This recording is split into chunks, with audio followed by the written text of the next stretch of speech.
wireless ordinance. I was on P&Z at the time and working with the Zoning Board Revision Commission.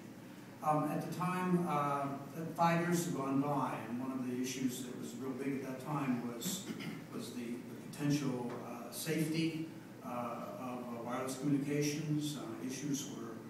There were concerns then. Time has gone by, and what I've seen has happened is that there have not been any news about the risks, the increased risks, growing risks, cancer-causing hazards from wireless communications. In that period of time, what has happened is that wireless communications have taken off. It is all around the world right now. They have cell phone coverage in the village I was in Peace Corps in Senegal. Now, probably better coverage than we have here, and AT&T has in Albany. It is a huge phenomenon. There soon will be more active cell phone accounts than there are as many as there are people in the world, I believe. And yet, the information on hazards is not persuasive. And it's understandable that people have fear about the technology, about wireless technology. Those fears are real, but I don't think they're rational. I don't think that you'll find support for that. Therefore, I really think that David Sanger was right. This is a public policy issue in front of you tonight. The P&Z, I was at some of the deliberations, was really bogged down in the minutiae and in the details of rooftop coverage. And I really think that they blew it there. They were looking closely, and I respect the P&Z a lot, but they were looking closely at the details of how you figure out rooftop coverage. And I think they should have been also looking at provisions in the wireless ordinance, one of which says you should co-locate wherever you can. That's an important initiative. I brought that up at the P&Z meetings.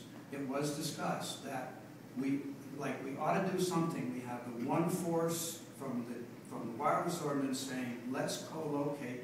We have the details of how to make this work with the rooftop coverage, and there were not enough votes to sort of make a compromise and say, okay, the co-location should override. We ought to find a way to allow this because of the co-location mandate that's in the wireless ordinance. There were recommendations from the staff, several different ways to approve the application, but the P&Z just were looking at the minutiae of wireless coverage, of rooftop coverage. I don't think the citizens of Albany, except planning and zoning members, really care much about rooftop coverage. I really don't think they do. I think the citizens of Albany, and I think you represent the citizens of Albany, and you should do a good job of it. I think they do care about having good wireless communication service.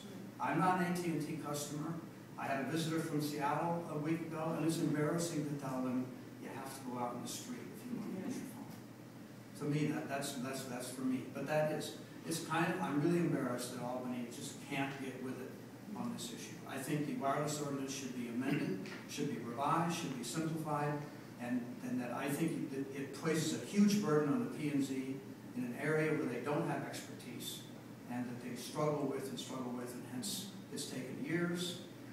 Not the greatest applicant, but it's taken years to get here, and I'm sorry that it has gotten here. And I really think your job now is to weigh the public policy issues, and I think if you do, you're going to decide that we better get better cell phone coverage for our citizens. Thank you. Thank you. Next speaker, please.